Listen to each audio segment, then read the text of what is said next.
ini abah baru pulang dari cabang gitu ya, dari mana biayanya kan gitu. Saya bilang sama abah saya ya almarhum, yang penting saya nyampe dulu ke Jogja.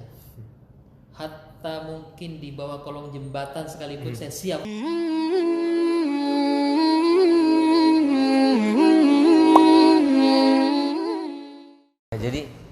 Jadi pada zaman itu memang Bang Rohim, anak-anak MI PDI itu apa diasramakan? Oh, dia wajib diasramakan. Bahkan Ya. anak Allah yarham, Hasan Nasrullah, Fatun Qorib, semua diasramakan. Bang Bula. Ya, mereka boleh pulang hanya hari Sabtu dan Ahad.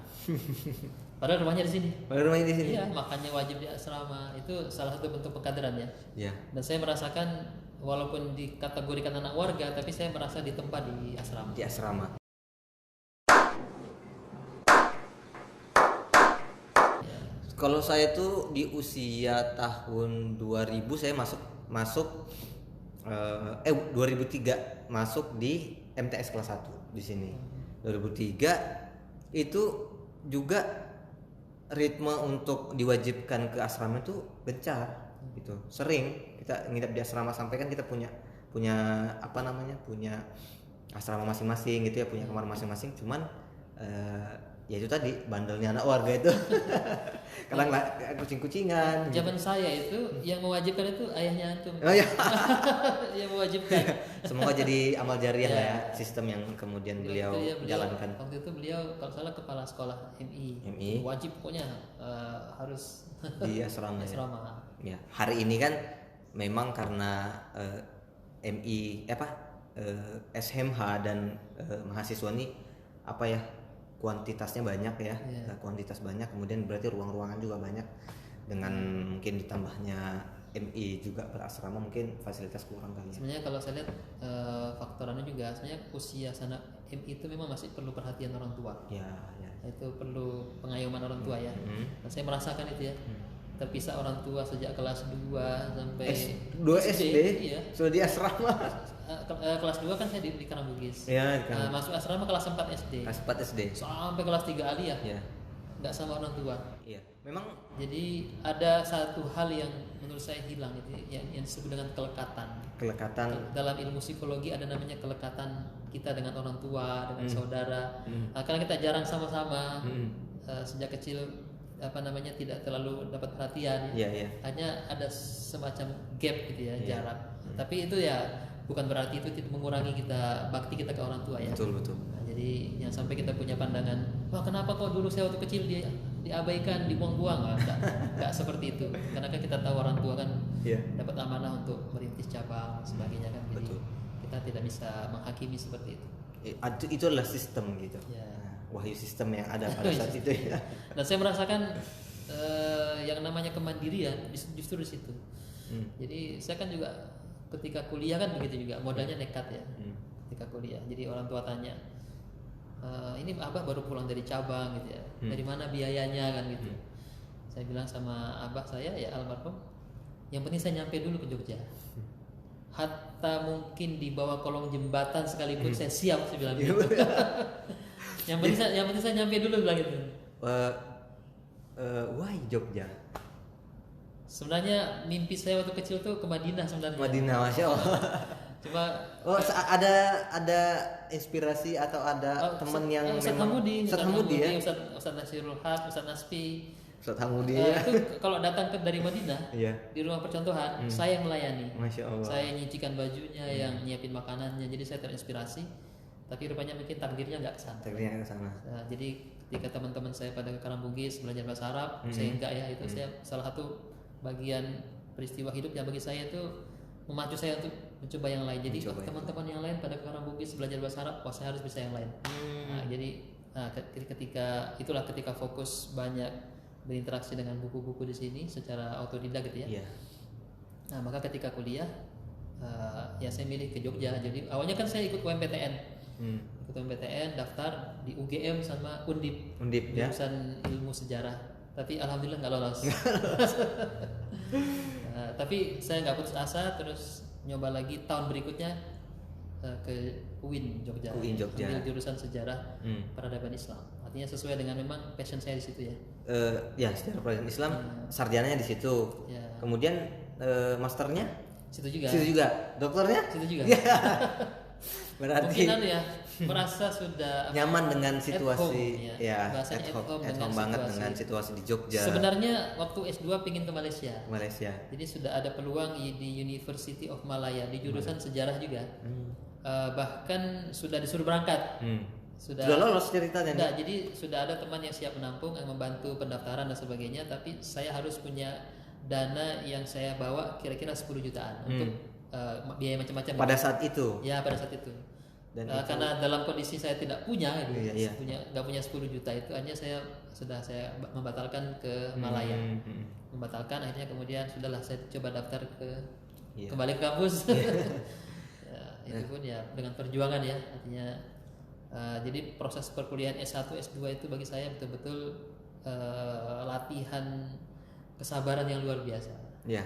Jadi yang namanya ya begitulah ya, kehidupan perkuliahan yang tanpa support dari mana-mana tapi harus survive lah, itulah. Ya, kalau ke anak pribadi nih Bang, setelah selesai S2 ini ternyata memang tidak semua orang bisa mencapai di level itu gitu. Ya. Ternyata orang nggak semua bisa mencapai, dan ada orang yang bisa melampaui itu lagi gitu. Lanjut ke S3, lanjut ke mungkin disertasi, ke penelitian tertentu gitu kan, untuk ya memang ya just the passion gitu. Dia passion gitu. Dia senang dalam dunia yang memang memacu dirinya untuk mengetahui lebih banyak hal yang lebih sistematis. Kan kalau kuliah sekolah itu kan sistematis ya pembelajaran, tapi juga ada orang-orang yang memang dia suka otodidak gitu. Dunianya lebih plural gitu, lebih bebas gitu. Dia mungkin membaca di internet, dia baca buku, dia baca ini gitu. Nah, ini mungkin perbedaan dua akademisi yang satunya lebih terkontrol, yang satunya lebih apa ya, bisa dibilang lebih bebas gitu. Kalau saya sih sebenarnya nggak muluk-muluk ya, bukan mau cari gelar. Ketika kita kuliah, kita pasti akan berhadapan dengan pengalaman baru. Nah, itu dia itu. Pengalaman belajar baru. Dapat teman baru, ketemu dosen baru, ketemu mata kuliah baru, ketemu kesusahan baru. Bikin makalah, perjuangan. Proses-proses bikin makalah, presentasi, kemudian tesis dicoret-coret, ujian dan sebagainya. Itu proses-proses yang bagi saya itu sangat berkesan. Sangat berkesan. Dan itu sangat melatih kemampuan. Dan hanya didapatkan di dunia perkuliahan aja ya, jadi Pak. kemampuan untuk menalar secara akademik, secara ilmiah, itu bisa jadi memang kebanyakan di jenjang perkuliahan ya. Jadi bagaimana membuat makalah yang berkualitas secara ilmiah kan itu ya. Nah, itu kan dilatihnya kita di situ. Nah, jadi saya lebih ke situ. Dan kalau tadi dikatakan ya memang ketika saya S2 ya kan saya ngontel pakai sepeda onta itu. Jadi saya jadi ingat kendaraan saya gitu waktu kuliah. Dan itu ada sampai sekarang masih dimuseumkan di Jakarta. Kalau saya tuh sepedanya yang rem torpedo itu. Nah, jadi dulu berangkat dari kantor BMH itu menuju kuliah, pulang, dalam perjalanan pulang panas-panas itu ya sebenarnya mungkin bisa mengeluh ya, tapi saya tidak mengeluh. Jadi saya sambil ngomong sendiri ya dengan kendaraan yang ada, dengan lingkungan jalan yang ada, sambil ngomong sendiri, pokoknya setelah ini saya harus kuliah lagi. Sepertinya kayaknya anak-anak kuliah justru khusus yang ngerantau ya biasanya, karena jauh dari orang tua, jauh dari teman-teman yang lama gitu kan, sering berdiskusi dengan diri sendiri, dengan alam gitu. Jadi saya berupaya motivasi diri sendiri. Jadi pokoknya setelah ini selesai, kuliah ini selesai, saya harus kuliah lagi. Ambil jurusan apa terserah. Saya itu ngomong sendiri tuh. Nah, rupanya itu tadi di tahun 2010 ya dapat beasiswa ya. Jadi bisa berangkat lagi. Bang, kan kita hari ini ya, kita tuh kadang-kadang terlambat sadar mau kuliah, terlambat sadar kita mau belajar. Cuman dengan kondisi realita yang ada nih, saya lihat peraturan daripada kementerian kalau nggak salah sih, yang kemudian diadopsi oleh perguruan tinggi, di usia lebih dari 25 tahun itu sudah nggak diterima lagi untuk masuk ke jenjang sarjana. Itu S1 itu bagi misalkan ya saya ini di usia yang hampir 30, kemudian saya mungkin secara pendidikan belum sarjana, itu solusinya bagaimana itu ya? Apakah kelas karyawan kali ya? Ya sebenarnya itu itu untuk PTN itu ya, PTN, perguruan tinggi negeri. ya. Ya mungkin sudah punya standar ya. Standar.